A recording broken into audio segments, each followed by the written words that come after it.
నమస్కారం N99 news కి స్వాగతం. హెడ్లైన్స్ చూద్దాం.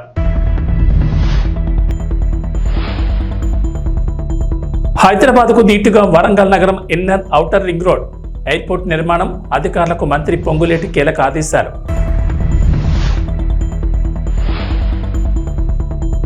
ఏపీలో గ్రామ వార్డు సచివాలయాల ఉద్యోగులకు శుభవార్త. యూనిఫామ్కి సంబంధించి కీలక నిర్ణయం, సర్క్యులర్ జారీ.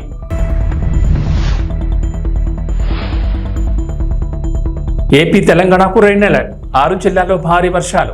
వాతావరణ శాఖ హెచ్చరికలు. తెలంగాణలోని ప్రధాన నగరాల అభివృద్ధిపై రేవంత్ సర్కార్ దృష్టి పెట్టింది. భవిష్యత్ అవసరాలు ప్రణాళికల్లో భాగంగా నగరాలను అభివృద్ధి చేయాలని భావిస్తోంది.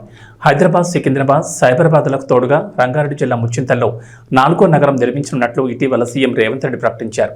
తాజాగా మధ్య తెలంగాణలో ప్రధాన నగరమైన వరంగల్ నగర అభివృద్ధిపై రేవంత్ ప్రభుత్వం ఫోకస్ పెట్టింది. హైదరాబాద్ నగరానికి దీటుగా వరంగల్ సిటీని అభివృద్ధి చేయాలని భావిస్తోంది. వరంగల్ అభివృద్ధిపై జిల్లా ఇన్ఛార్జ్ మంత్రి పొంగులేటి శ్రీనివాసరెడ్డి మంగళవారం సెక్రటరియట్లో మరో మంత్రి కొండా సురేఖతో కలిసి సమీక్ష నిర్వహించారు. భద్రకాళి దేవస్థానం అభివృద్ధి, mega textile park, smart city పనులు, వరంగల్ ఎయిర్పోర్ట్, నర్సంపేటలో గవర్నమెంట్ మెడికల్ కాలేజ్, సమీకృత గురుకుల స్కూల్స్ తదితర అంశాలపై మంత్రులు అధికారులతో చర్చించారు. వరంగల్ జిల్లా నగర సమగ్రాభివృద్ధికి తమ ప్రభుత్వం ప్రత్యేక చర్యలు తీసుకుంటోందని మంత్రి వెల్లడించారు. అందుకు అనుగుణంగా అధికారులు చురుగ్గా పనిచేయాలన్నారు. అదేవిధంగా ఇండస్ట్రియల్ కారిడార్ హైదరాబాద్ నుంచి వరంగల్, వరంగల్ నుంచి రామగుండం వరకు ప్రాంతంలో నేషనల్ హైవేస్ ఏవైతే ఉన్నాయో ఈ నేషనల్ హైవే ప్రాంతంలో ఇండస్ట్రియల్ కారిడార్ తీసుకొచ్చి పరిశ్రమలు నెలకొల్పి నిరుద్యోగ యువకులకు ఉపాధి ఉద్యోగ అవకాశాలు కల్పించే బాధ్యత మన ప్రభుత్వం తీసుకుంటుంది. అదేవిధంగా మా పద్మశాలి సోదరులు ఆనాడు రాజంజాయి మిల్లులలో పరిశ్రమలు రాణిస్తే అవి కాలగర్భంలో కలిసిపోయి, అందుకే ఈరోజు ఈ వరంగల్ ప్రాంతంలో టెక్స్టైల్ పార్కును అభివృద్ధి చేసి ఆ పరిశ్రమను ముందుకు తీసుకెళ్లి మా పద్మశాలి సోదరులకు అండగా నిలబడి టెక్స్టైల్ పార్కును అంతర్జాతీయ స్థాయిలో అభివృద్ధి చేసే బాధ్యత కాంగ్రెస్ పార్టీ తీసుకుంటుంది.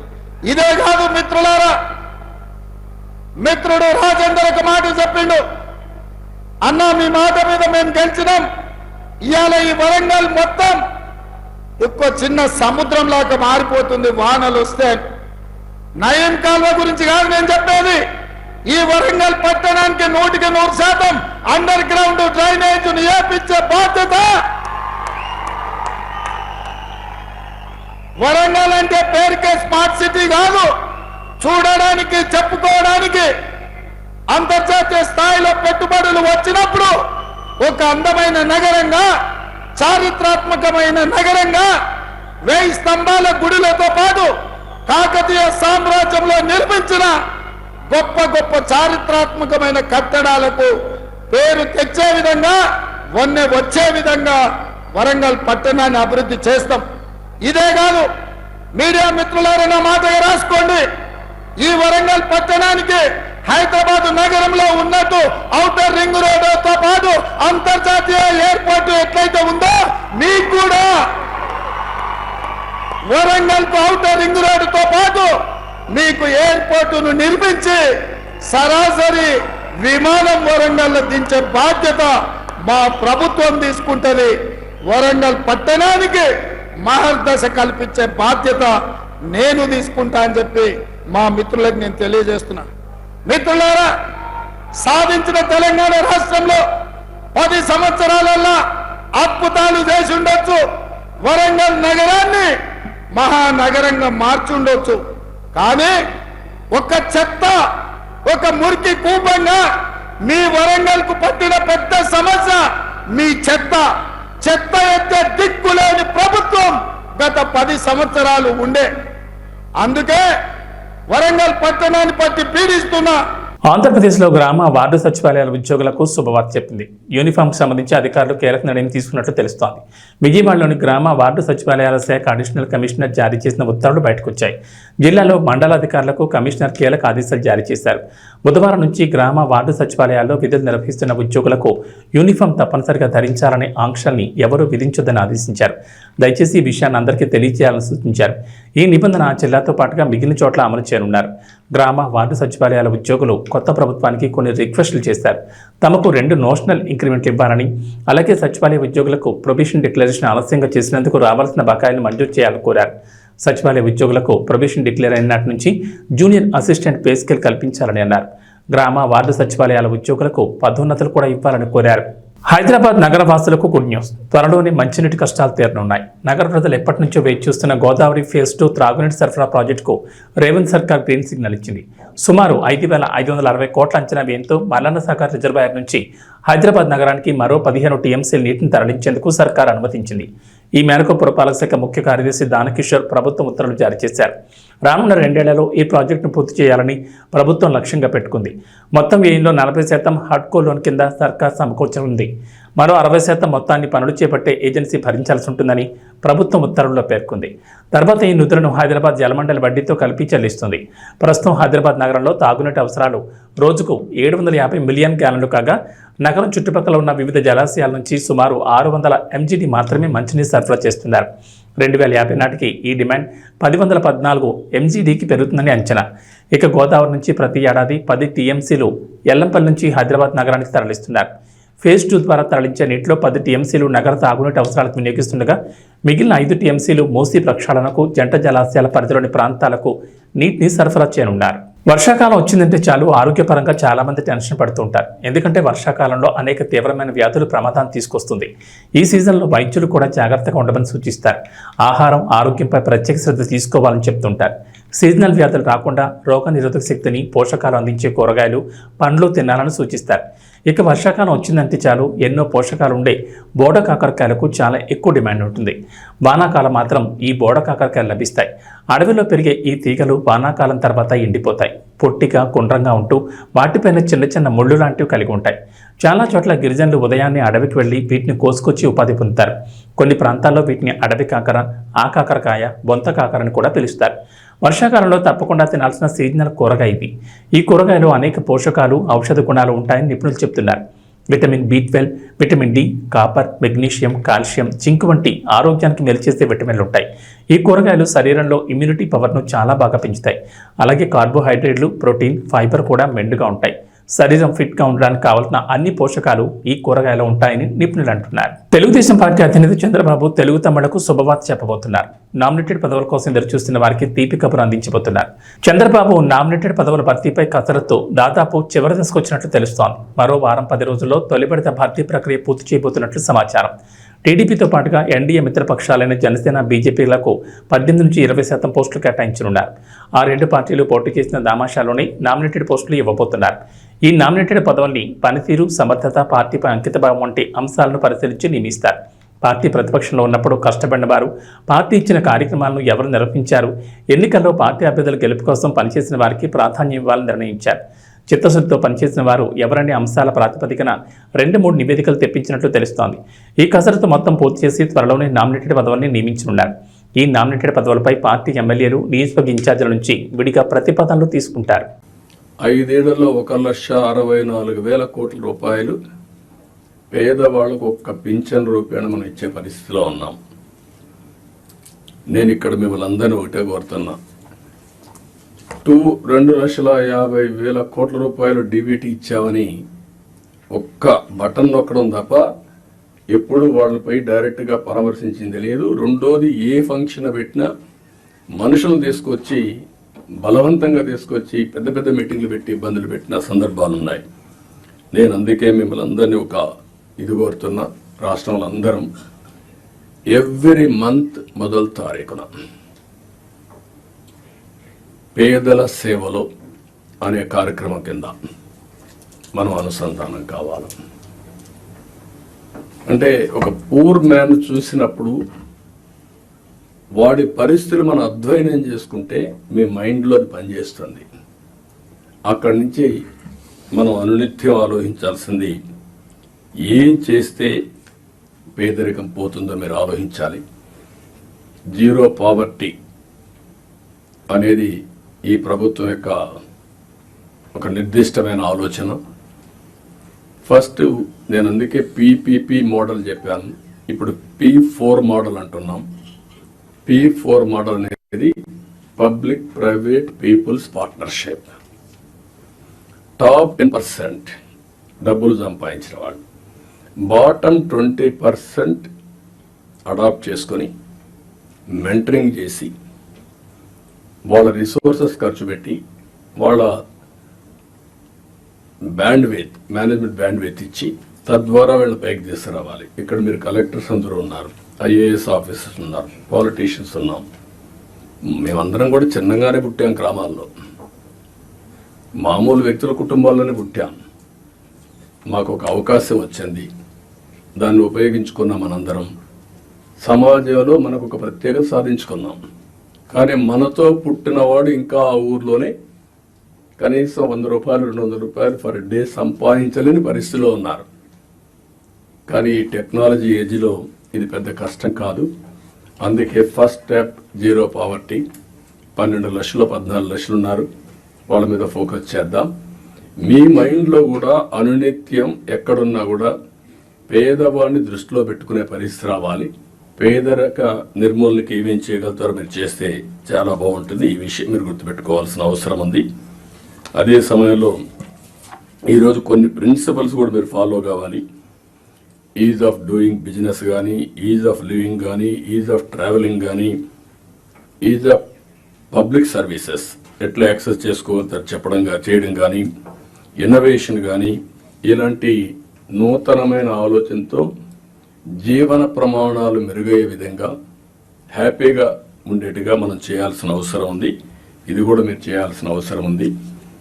ప్రతి ఒక్క కలెక్టర్ కానీ, ఆఫీసర్లు కానీ ఈ గవర్నమెంట్లో మనం గుర్తుపెట్టుకోవాల్సిన empathy is very very important. నేను ముందే చెప్పాను, గంటల తరబడి మీటింగ్లు ఉండవని. పెట్టుకునే టైం మనం పెట్టుకుందాం, ఎట్లా చేయాలనో నిర్దేశిద్దాం. కానీ రూల్ బౌండెడ్ కాకుండా హ్యూమన్ యాంగిల్లో మీరు ఆలోచించండి. ప్రతి ఒక్క సమయాన్ని, ప్రతి ఒక్క ఇష్యూని రూల్ బౌండెడ్గా మీరు ఆలోచించేంత వరకు సమస్య పరిష్కారం కాదు.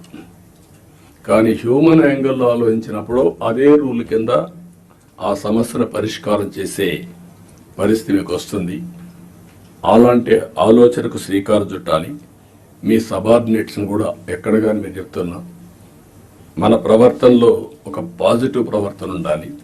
ప్లింతీ లాంగ్వేజ్ వాడడం, లేకుంటే మనకు అధికారం ఉందని ఒక పెత్తందారి వ్యవస్థ మరిగా బిహేవ్ చేయడం, అలాంటి ఎక్కడా లేకుండా ప్రతి ఒక్కరూ గుర్తుపెట్టుకోవాల్సింది. కొలీగ్స్ని ఏ విధంగా పని చేయించాలో రాజీ లేదు, కానీ వల్గర్గా మాట్లాడి వాళ్ళని కొంచెం ఇన్సల్ట్ చేయడం ఇలాంటి చేయకూడదన్న అభిప్రాయం. దాన్ని మీరు ఫాలో కావాలి. మీరు చేసే పని మాకు రిఫ్లెక్ట్ అవుతుంది. మళ్ళీ ఈ విషయం గుర్తుపెట్టుకోవాలి. మీరు ఒక వ్యక్తి అయితే మీకు అన్వయిస్తారు, వ్యవస్థలో ఒక భాగమైనప్పుడు హెడ్ ఆఫ్ ది ఆర్గనైజేషన్ ఎవరైతే ఉంటారో వాళ్ళు కూడా వస్తుంది. ఈ విషయం మీరు గుర్తుపెట్టుకోవాల్సిన అవసరం ఉంది. రెండోది యాక్సెసిబిలిటీ. మీ టైంని ఇయర్ మార్క్ చేసుకోండి. నేను కూడా ఎవ్రీ సాటర్డే కూర్చొని సీఎంఓ ఏ విధంగా పనిచేసాం, టైం ఎట్లా మేనేజ్ చేశాం, నేను ఎట్లా ఇంప్రూవ్ చేసుకోవాలి, అన్ని విషయాల్లో ఒంగోలు జిల్లా సమగ్రాభివృద్ధికి అవసరమైన కార్యాచరణ ప్రణాళికను రూపొందించాలని కలెక్టర్ మీమ్ అన్సారీ ఆదేశించారు. కలెక్టరేట్లోని సమావేశ హాల్లో ప్రకృతి విపత్తులు, స్వాతంత్ర దిన వేడుకలు నిర్వహణపై ఆయా శాఖల అధికారులతో నిర్వహించిన సమావేశంలో కలెక్టర్ మాట్లాడారు. ఈ నెల 15న పోలీస్ కవాత్ మైదానంలో నిర్వహించనున్న స్వాతంత్ర దినోత్సవ వేడుకలను ఎలాంటి ఆటంకాలు లేకుండా నిర్వహించేందుకు పకడ్బందీగా ఏర్పాట్లు చేయాలని కలెక్టర్ ఆదేశించారు.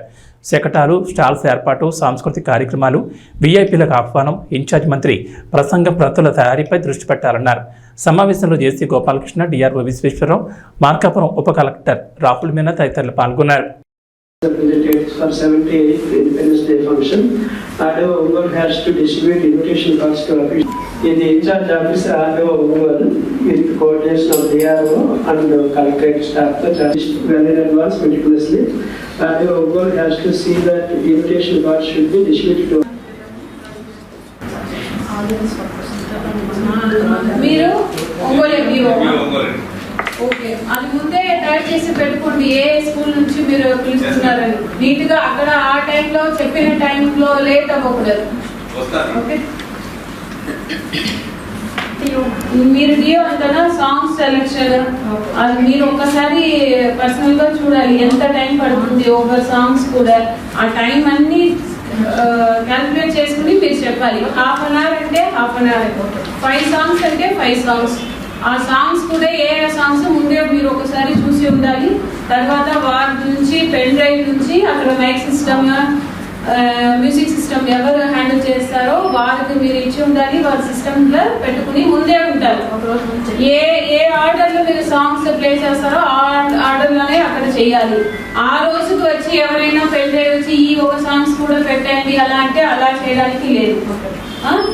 1 hour డిలే అవ్వడం, 1.5 డిలే అవ్వడం అంటే అసలు మీరు before it self you decide. Okay, ఒక half an hour to 45 minutes, not more than that. ఆ తర్వాత మిడిల్ లో అదే ఫైర్ డిపార్ట్మెంట్ వాళ్ళు షో ఏదైనా చేస్తున్నారు. ఫైర్ డిపార్ట్మెంట్ షో ఎవరు వచ్చారు? మన దగ్గర ప్రోగ్రామ్స్ స్టాండ్ బై ఏం పెడుతున్నారు? Stand by vehicle equipment provide. Okay, ఇంకా వేరే కల్చరల్స్ మాత్రమే చేస్తారా? కల్చరల్స్ ఒక ఓకే, అది మీరు ఫిక్స్ చేసి రేపు ఎల్లుండికల్లో వాళ్ళు డిఆర్ఓ గారికి చెప్పేసారు. డిఆర్ఓ గారు మీరు మినిట్ టు మినిట్ ప్రోగ్రామ్ మీరు తయారు చేయండి. అంటే 2 hours ప్రోగ్రామ్ అంటే ఎగ్జాక్ట్లీ 2 hours.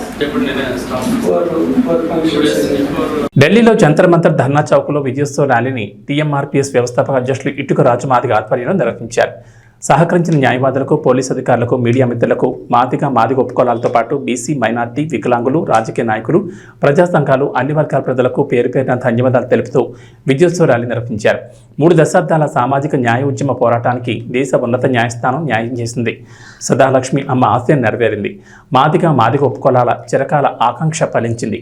అమరుల త్యాగఫలం వృధా కాలేదు. ఉద్యమ స్ఫూర్తి ఎక్కడా కూడా తగ్గకుండా న్యాయబద్ధమైన న్యాయం కోసం నిరంతరం ఉద్యమించిన ఈ దేశంలో 40 సంవత్సరాలు సుదీర్ఘ ఉద్యమం కొనసాగిన కుల ప్రస్థాన ఉద్యమం మాదిగ దండోరా ఉద్యమం. అన్ని రాజకీయ పార్టీలు సహకరించి ఈ సమస్య పరిష్కారం కోసం ఎంతో కృషి చేశారు. ఈ విజయోత్సవ ర్యాలీకి ముఖ్య అతిథిగా టీఎంఆర్పీఎస్ వ్యవస్థాపక అధ్యక్షులు ఇటుక రాజు మాదిగ, టీఎంఆర్పీఎస్ రాష్ట్ర అధ్యక్షులు సిరిసోనల్ల బాలరాజు మాదిగ, రాష్ట్ర గౌరవ అధ్యక్షులు బోయిపల్లి నరసింహుల మాదిగ, రాష్ట్ర ప్రధాన కార్యదర్శులు భాషా పొంగు సత్యం మాదిగ, సింగ పాగా జంగయ్య మాదిగ, రాష్ట్ర ఉపాధ్యక్షులు గండి బాలరాజు మాదిగ, రాష్ట్ర కార్యదర్శి జోగు రామస్వామి మాదిగ, టీఎంఆర్పీఎస్ నాయకులు జంగార రవికత్తి ఉపేందర్, దుర్గయ్య, కనకం రవి, లచ్చయ్య తదితరులు పాల్గొన్నారు. मेरा नाम इटका राजू मादिगा है। तेलंगाना एमआरपीएस फाउंडर प्रेसिडेंट हूँ मैं। आज दिल्ली में जंतर मंतर पे एक शुभवार्ता है, एक शुभवार्ता लेके आए हम लोग। अगस्त 1 तारीख को सुप्रीम कोर्ट में चंद्र चुंड्रू बोल के नेतृत्व में 7 जजों का जजमेंट आया। 6 जज ने हमारा को जजमेंट हमारा फेवर में दिए। ये जजमेंट एबीसीडी कैटेगराइजेशन स्टेट्स पूरा कर ले सकते बोल के हमारा जजमेंट दिए बोल के हम लोग ये इधर जंतर मंतर पे आज मिठाई बांटने के लिए आए हुए। ये जो जजमेंट दिए, ये जजमेंट 2004 में हमारा रिजर्वेशन चल रहा था। 2004 में ईवी चेन्नैया एक पिटीशन डाल के वो पिटीशन से हमारा जो रिजर्वेशन वो हमारा स्टेट में एपी स्टेट में हमारा रिजर्वेशन हम लोग बांट रहे, एबीसीडी कैटेगराइजेशन कर लेके हम लोग हमारा जो बच्चे और एजुकेशन में और जॉब्स में आगे बढ़ रहे थे। तो ईवी चेन्नैया एक पिटीशन डाल के हमारा जजमेंट को उन्हें खत्म कर दिया। तो 2004 से लेके अभी सुप्रीम कोर्ट में एक केस चल रहा था।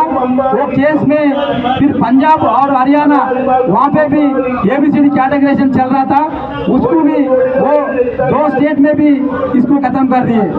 2004 से लेके 2020 तक 16 साल तक सुप्रीम कोर्ट में हमारा केस चला।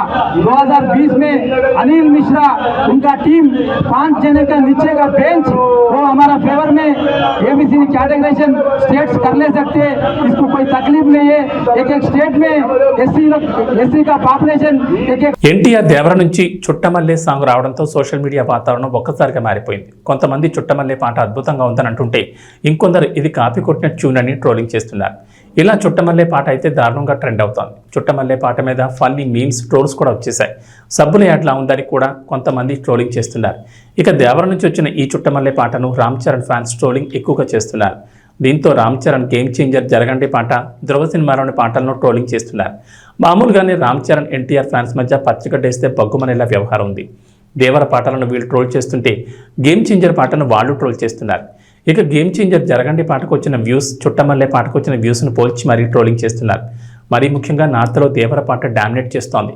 ఇప్పటి వరకు జరగండి హిందీ వర్షన్కి వచ్చిన వ్యూస్, లైక్స్ను చూపెట్టి 24 గంటల్లో చుట్టమల్లె పాటకు వచ్చిన వ్యూస్, లైక్స్ను పెట్టి ట్రోలింగ్ చేస్తున్నారు. ఆ లెక్కలు చూస్తుంటే దేవర పూర్తిగా డామినేట్ చేసినట్లుగా కనిపిస్తోంది. ప్రస్తుతం ఈ ఫ్యాన్ మాత్రం తారాస్థాయిలో జరుగుతోంది. ఇక చుట్టమల్లె సాంగ్ కంటే పరేషానురా బీచ్ సాంగ్ అదిరిపోయిందని రామ్ చరణ్ ఫ్యాన్స్ అంటే ధృవాలను చూసా పాట కాపీ పాట అని యాంటీ ఫ్యాన్స్ ట్రోలింగ్ చేస్తున్నారు. జబ్ తక్ హై జాన్ సినిమాలోని పాటను ఉన్నది ఉన్నట్లుగా దించేశారని ట్రోలింగ్ చేస్తున్నారు. అసలు ధ్రువనే రీమేక్ అయినప్పుడు పాట గురించి చెప్పడం ఏంటని రామ్ చరణ్ సినిమా మీద ట్రోలింగ్ చేస్తున్నారు. ఏది ఏమైనా దేవర గేమ్ చేంజర్ల ఫలితాలతో ఈ ట్రోలింగ్ ఫ్యాన్ వార్ మరింత ఎక్కువ అవుతుందనిపిస్తుంది. Captain Rohit Sharma, head coach Gambhir కాంబోలో భారత్ పాల్గొన్న తొలి వన్డే సిరీస్లోనే టీమిండియాకు షాక్ తగిలింది. శ్రీలంకతో జరుగుతున్న వన్డే సిరీస్లో గెలిచే మ్యాచ్లో అనూహ్యంగా తడబడి తొలి వన్డేను డ్రా చేసుకుంది భారత్. రెండో మ్యాచ్లోనూ బ్యాటర్లు తడబడడంతో కుప్పకూలి ఓటమి పాలైంది. శ్రీలంక నిర్దేశించిన 241 పరుగుల లక్ష్యాన్ని ఛేదించే క్రమంలో భారత్ జట్టు ఓ దశలో 97తో నిలిచింది. అయితే ఓపెనర్లు అవుట్ అయ్యాక భారత బ్యాటింగ్ ఆర్డర్ సైకిల్ స్టాండ్ను తలపించింది. శ్రీలంక స్పిన్ మాయాజాలను తట్టుకోలేక 208 పరుగులకు కుప్పకూలింది. తొలి 2 వన్డేల ఫలితంతో వన్డే సిరీస్ను గెలుచుకునే అవకాశాన్ని భారత్ కోల్పోయింది. ప్రస్తుతం 2 మ్యాచ్లు ముగిసేసరికి సిరీస్లో శ్రీలంక 1-0తో ఆధిక్యంలో ఉంది. ఈ నేపథ్యంలో సిరీస్ కోల్పోకుండా ఉండాలంటే భారత్ 3వ మ్యాచ్లో తప్పకుండా గెలవాల్సిన పరిస్థితి ఏర్పడింది. బుధవారం జరగనున్న ఈ మ్యాచ్లో భారత్ గెలిస్తే సిరీస్ 1-1తో సమవుతుంది. లేని పక్షంలో సిరీస్పై ఆశలు వదులుకోవాల్సిందే. ఇక వాతావరణ విషయానికి వస్తే తెలంగాణకు హైదరాబాద్ వాతావరణ కేంద్రం అధికారులు రెయిన్ అలర్ట్ జారీ చేశారు. రాష్ట్రంలో ఇవాళ భారీ వర్షాలు కురుస్తాయన్నారు. నైరుతి రుతుపవనాలు యాక్టివ్గా ఉండడం, అల్పపీడన ప్రభావంతో పలు జిల్లాల్లో భారీ వర్షాలకు ఛాన్స్ ఉన్నట్లు చెప్పారు. ప్రధానంగా మంచిర్యాల, మహబూబాబాద్, వరంగల్, ఆదిలాబాద్, కొమరంభీం, హనుమకొండ జిల్లాల్లో భారీ వర్షాలు కురిసే అవకాశం ఉన్నట్లు తెలిపింది. ఈ మేరకు ఆయా జిల్లాలకు ఎల్లో అలర్ట్ జారీ చేసింది. మిగిలిన జిల్లాలో ఓ మోస్తరు వర్షాలు కురుస్తాయని చెప్పారు. ఇక హైదరాబాద్లో వాతావరణం పొడిగా ఉంటుందన్నారు. ఉదయం వేళలో ఆకాశం మేఘావృతమై ఉంటుందని, సాయంత్రానికి వర్షం కురిసే ఛాన్స్ ఉందని చెప్పారు. వర్షాలకు తోడు బలమైన ఈదురుగాలులు వీచే అవకాశం ఉందని చెప్పారు. అటు ఆంధ్రప్రదేశ్లో కూడా వర్షాలు కురుస్తాయంటోంది వాతావరణ శాఖ. రాష్ట్ర వ్యాప్తంగా రాబోయే 3 రోజుల్లో తేలికపాటి నుంచి ఓ మోస్తరు వర్షాలు పడే అవకాశం ఉందని వాతావరణ శాఖ తెలిపింది. ఉత్తర కోస్తాలో కొన్ని చోట్ల ఇవాళ భారీ వర్షాలకు అవకాశం ఉందన్నారు అధికారులు. శ్రీకాకుళం, విజయనగరం, అల్లూరు సీతారామరాజు, పార్వతీపురం మన్యం, కృష్ణా, బాపట్ల తదితర జిల్లాల్లో భారీ వర్షాలకు అవకాశం ఉందంటున్నారు. అలాగే గంటకు 30 నుంచి 40 కిలోమీటర్ల వేగంతో గాలులు వీస్తాయని, ప్రజలు అప్రమత్తంగా ఉండాలని వాతావరణ శాఖ సూచించింది. రైతులు, మత్స్యకారులు అప్రమత్తంగా ఉండాలని సూచించారు అధికారులు. ఇవాళ కోనసీమ, తూర్పుగోదావరి, పశ్చిమ గోదావరి, ఏలూరు, ఎన్టీఆర్, గుంటూరు, చిత్తూరు, తిరుపతి, కర్నూలు, నంద్యాల, అనంతపురం, శ్రీ సత్యసాయి, కడప, అన్నమయ్య జిల్లాల్లో అక్కడక్కడ పిడుగులతో కూడిన తేలికపాటి నుంచి మోస్తరు వర్షాలు కురిసే అవకాశం ఉంది. అలాగే మంగళవారం శ్రీకాకుళం, విజయనగరం, పార్వతీపురం మన్యం, తిరుపతి, నంద్యాల, కర్నూలు, కడప తదితర జిల్లాల్లో తేలికపాటి నుంచి మోస్తరు వర్షాలు పడ్డాయి. అత్యధికంగా శ్రీకాకుళం జిల్లా ఆముదాల వలసలో 55.75 మిల్లీమీటర్ల వర్షపాతం నమోదైందని అధికారులు తెలిపారు. ఏబీ బులెటిన్ విశేషాలు. నమస్కారం.